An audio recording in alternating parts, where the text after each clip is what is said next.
नमस्कार, आप देख रहे हैं आवाज इंडिया, देश की भरोसेमंद आवाज। मैं हूं पिंकी। खबरों का सिलसिला शुरू करने से पहले आइए नजर डाल लेते हैं आज की हेडलाइंस पर। सीएम हेमंत सोरेन ने आशा भोसले के निधन पर जताया शोक, कहा वे संगीत की युग धारा थी। सीएम धामी ने बल्लूपुर चौक पर मंत्री विधायकों के साथ चलाया स्वच्छता अभियान। सुभाष चंद्र बोस के पोते चंद्र बोस टीएमसी में हुए शामिल, बीजेपी पर साधा निशाना। और ट्रंप ने ईरान युद्ध पर पोप लियो 14 की आलोचना की, कहा हमें ऐसा पोप पसंद नहीं। अब खबरें विस्तार से। मुख्यमंत्री पुष्कर सिंह धामी ने देहरादून के बल्लूपुर चौक पर मंत्री और विधायकों के साथ स्वच्छता अभियान में हिस्सा लिया। उन्होंने कहा, स्वच्छता केवल सरकारी प्रयासों से नहीं बल्कि जन भागीदारी से संभव है।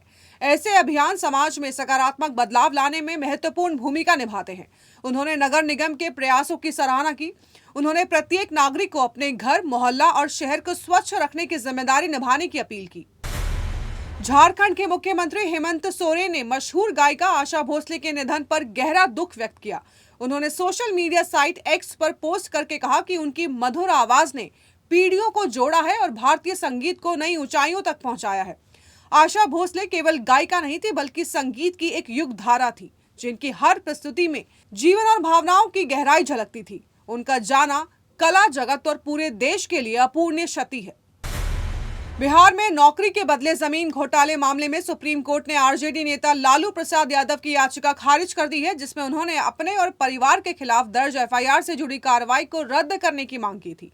कोर्ट ने कहा है कि मामले की जांच जारी रहेगी और एफआईआर रद्द नहीं की जा सकती। इस फैसले से राजनीतिक हलकों में हलचल मची है और विपक्ष के लिए ये मामला महत्वपूर्ण बना हुआ है। लालू और उनके परिवार के लिए कानूनी प्रक्रिया अब भी जारी रहेगी। सुभाष चंद्र बोस के पोते चंद्र बोस ने पश्चिम बंगाल विधानसभा चुनाव से पहले टीएमसी का दामन थाम लिया है। इस दौरान राज्य के शिक्षा मंत्री ब्रात्य बासु और सांसद कीर्ति आजाद मौजूद रहे। टीएमसी में शामिल होने के बाद उन्होंने बीजेपी पर निशाना साधा, कहा कि पार्टी की नीतियां सांप्रदायिक है और संविधान के खिलाफ हैं। बीजेपी चुनाव जीतने के लिए धर्म का इस्तेमाल करती है और समाज को बांटने वाली नीतियां अपनाती है। उन्होंने अंग्रेजों के शासनकाल की तुलना करते हुए कहा कि जैसे देश ने अंग्रेजों को सत्ता से बाहर किया, वैसे ही अब समय है बीजेपी को सत्ता से हटाने का। देहरादून में आयोजित सम्मेलन में सीजेआई सूर्यकांत ने कहा है कि अगर अधिकार व्यवहार में इस्तेमाल नहीं किए गए तो वे केवल कागजी वादे बनकर रह जाते हैं और उनका कोई वास्तविक महत्व नहीं होता। उन्होंने बताया कि न्याय व्यवस्था की सफलता इस बात से आंकी जाएगी कि आम नागरिक अपने अधिकारों का उपयोग कितनी आसानी से कर पा रहे हैं। मुख्य न्यायाधीश ने न्याय मित्र पोर्टल का शुभारंभ किया, जो दूर दराज क्षेत्रों में रहने वाले लोगों के लिए न्याय सेवाओं को अधिक सुलभ बनाएगा। उन्होंने भौगोलिक दूरी, कमजोर बुनियादी ढांचा और आर्थिक बाधाओं को न्याय पाने में मुख्य चुनौतियों के लिए रेखांकित किया है। उत्तर प्रदेश के नोएडा में वेतन वृद्धि की मांग को लेकर कई कंपनियों के कर्मचारी आज सड़कों पर उतर आए, जिससे प्रदर्शन उग्र और हिंसक हो गया। प्रदर्शनकारियों ने कई गाड़ियों में आग लगाई, पुलिस पर पथराव किया और कंपनी में तोड़फोड़ की। नोएडा के प्रमुख सड़कों पर जाम लगने से यातायात ठप हो गया है और आम लोगों को परेशानियां हुई हैं। पुलिस ने आंसू गैस के गोले छोड़े और भारी पुलिस बल तैनात कर स्थिति को नियंत्रित किया। इस दौरान कई वाहन और निजी संपत्तियों को नुकसान पहुंचा, जबकि पुलिसकर्मी और कमांडो घायल हुए। तस्वीरों में आप देख सकते हैं कि कितने बड़े पैमाने पर नुकसान हुआ है।